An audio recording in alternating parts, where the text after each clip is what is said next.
സ്ത്രീകളിൽ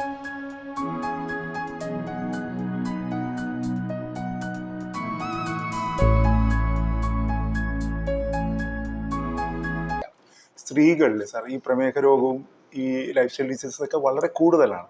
പണ്ട് കുറവായിരുന്നു, നമ്മുടെ അമ്മമാർക്ക് രോഗങ്ങൾ കുറവായിരുന്നു. സ്ത്രീകളുടെ രോഗമായിട്ട് എനിക്ക് തോന്നുന്നു പ്രമേഹത്തെ പോലും നമ്മൾ കരുതുന്നില്ല, രക്തസമ്മർദ്ദത്തെ ഒന്നും കരുതുന്നില്ല. പക്ഷെ ഇപ്പോൾ അങ്ങനെയല്ല. ഒരു 50 വയസ്സിനും ഒക്കെ ഉള്ള സ്ത്രീകള് ഈ രോഗത്തിന്റെ പിടിയിലാണ്. എന്തായിരിക്കും സാർ അതിന് കാരണം? ജീവിതശൈലി പ്രധാനപ്പെട്ട ചോദ്യം. സ്ത്രീകളും പ്രമേഹം ഒരു കാര്യം, നമ്മുടെ നമ്മുടെ സാമൂഹ്യ അവസ്ഥ അല്ലെങ്കിൽ സെറ്റപ്പ് ഒരു പ്രത്യേക രീതിയിലാണ്. പലപ്പോഴും അമ്മമാർ പുറത്തിറങ്ങാറില്ല. അമ്മമ്മമാർ മറന്നു കഴിഞ്ഞാൽ അവരുടെ പ്രശ്നം എന്ന് വെച്ചാൽ മക്കളായിരിക്കാം അവരെ ഫീഡ് ചെയ്യുന്നവർ. അങ്ങനെ വരുമ്പോൾ അവർ പറയുന്നില്ല. മക്കളാണെങ്കിലും മക്കളെ മോനെ ഉപദ്രവിക്കാൻ പറ്റില്ല, 2 ദിവസം മരുന്ന് കഴിച്ചേക്കോ, എനിക്ക് വലിയ പ്രശ്നങ്ങളൊന്നും ഇല്ലല്ലോ, അപ്പം ഞാൻ മരുന്ന് കഴിക്കുന്നില്ല, മരുന്ന് വേണ്ട മക്കളോട് പറയുന്നില്ല, ചെക്കപ്പ് ശരിയായ രീതി നടത്തുന്നില്ല. ചെക്കപ്പ് വേണമെങ്കിൽ ലാബിൽ പോകണം, എൻ്റെ മോനെ ബുദ്ധിമുട്ടിക്കണം, ഞാൻ പോകാൻ തയ്യാറല്ല. മറ്റൊരു രസകരമായ ഫിനോമിനൻ, അമ്മമാർ പറയും കുറച്ച് കഴിയുമ്പോൾ കാല് വേദന, മുട്ടൊക്കെ എനിക്ക് നടക്കാൻ വയ്യ ഡോക്ടറെ. അത് മറ്റൊരു കാരണം. മറ്റൊരു പ്രധാനപ്പെട്ട കാര്യം, ഭക്ഷണം കഴിക്കുന്നതിൽ അവർക്ക് വേറെ പ്രശ്നമുണ്ട്. ഭക്ഷണം, മലയാളികളുടെ സംസ്കാരം എന്ന് വെച്ച് കഴിഞ്ഞാൽ അനാവശ്യമായി ഭക്ഷണം അവർക്ക് നശിപ്പിച്ച് കളയാൻ താല്പര്യമില്ലാത്തവരാണ്. അപ്പം ഞാൻ കഴിച്ചതിന് ശേഷം കുറച്ച് ഭക്ഷണം വന്നാൽ എനിക്ക് മതിയെങ്കിലും എൻ്റെ ഭാര്യ നോക്കിയിരിക്കും, ഇത് കളയാൻ പറ്റില്ലല്ലോ, അപ്പം ഞാനത് കഴിക്കട്ടെ, അതെടുത്ത് കഴിക്കും. അപ്പോൾ അത് നമ്മൾ കണക്കി കൂട്ടില്ല.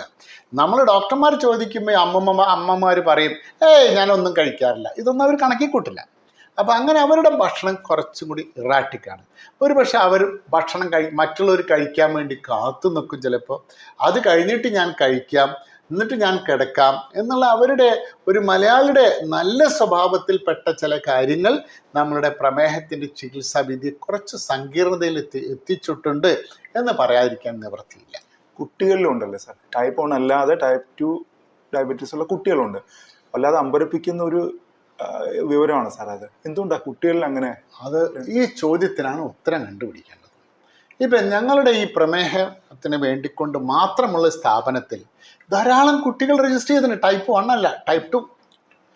ഈ ഒരു അവസ്ഥ ഇങ്ങനെ പോയി കഴിഞ്ഞാൽ നമ്മളുടെ യുവജനത അല്ലെങ്കിൽ അടുത്ത് വരാൻ പോകുന്നതായ ജനറേഷൻ നമുക്ക് തീരെ ആരോഗ്യമില്ലാത്ത കുട്ടികളായി മാറുകയാണ്. മെഡിക്കൽ ഫ്രട്ടേണിറ്റി വിഷമിക്കുന്നു ഈ കാര്യം കണ്ടിട്ട്. എന്താണ് ചെയ്യാന്നറിയില്ല. ഇതിന് കാരണം എന്ത്? പല കാരണങ്ങളും നമുക്ക് പറയാം. ഉദാഹരണമായിട്ട് മൊബൈൽ യൂസ് ചെയ്യുന്ന ചെയ്യാത്ത കുട്ടികൾ ഉണ്ടെങ്കിൽ അതാണോ അബ്നോർമൽ എന്ന് ജനങ്ങൾ ചിന്തിക്കുന്ന കാലം. ഞാൻ പറയും, ഇൻസ്റ്റാഗ്രാം ഇല്ലാത്ത കുട്ടികൾ നോർമലാണോ എന്ന് ജനങ്ങൾ ചിന്തിക്കുന്ന കാലം. ഫേസ്ബുക്ക് ഇല്ലെങ്കിൽ അബ്നോർമലാണ് ചിന്തിക്കുന്ന കാലം. അവർ മാക്സിമം സമയം ഈ മൊബൈലിൽ വെച്ചിരിക്കുന്നു. ഒരു എക്സസൈസും ഇല്ല. Fast food system, high calorie food, പ്രത്യേക തരത്തിലുള്ളതായ രീതിയിലുള്ള ഭക്ഷണത്തിൻ്റെ പാചകം, പല കാരണങ്ങൾ ഇതിന് കോൺട്രിബ്യൂട്ട് ചെയ്യാൻ സാധ്യതയുണ്ട്. പക്ഷെ നമ്മളുടെ മലയാളികൾ മനസ്സിലാക്കേണ്ട കാര്യം, നമ്മളുടെ ജീവിതം വളരെ നല്ല രീതിയിൽ പോകണമെങ്കിൽ കാലേ കൂട്ടി ഈ പ്രശ്നത്തെ കാണുകയും പ്രതിരോധത്തിനുള്ളതായ സ്റ്റെപ്സ് എടുത്ത് പോയില്ലെങ്കിൽ നമ്മൾ കാണാൻ പോകുന്നത് ഒരു 10-15 വർഷം കഴിഞ്ഞ തീരെ ആരോഗ്യമില്ലാത്ത കുട്ടികൾ, അല്ലെങ്കിൽ ഒരു ആരോഗ്യമില്ലാത്ത യുവാവെന്നോ വയോവൃദ്ധനെന്നോ എങ്ങനെ വേണമെങ്കിലും പറയാം. പക്ഷേ അതൊരു യാഥാർത്ഥ്യമായി വരാൻ പോകുന്നു ഇത്തരത്തിൽ കേസുകൾ പോയാൽ എന്നുകൂടെ ഞാൻ ഓർമ്മിപ്പിക്കട്ടെ.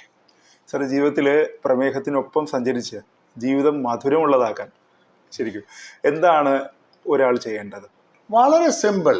നമ്മുടെ ജീവിതത്തിൽ ഒരു ചിട്ടപ്പെടുത്തൽ. രാവിലെ എഴുന്നേൽക്കുന്നു, മിനിമം എക്സസൈസ് ചെയ്യുക, രസകരമായ രീതിയിലുള്ള ഭക്ഷണം കഴിക്കുക.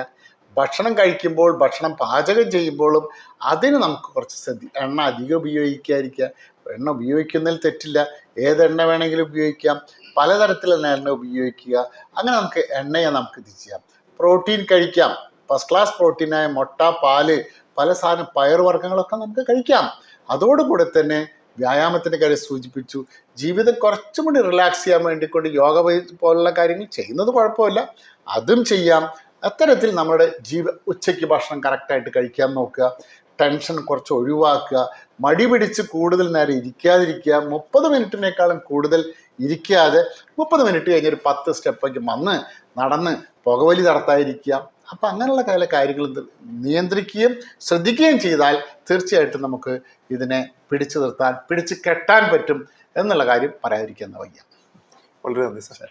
Thank you.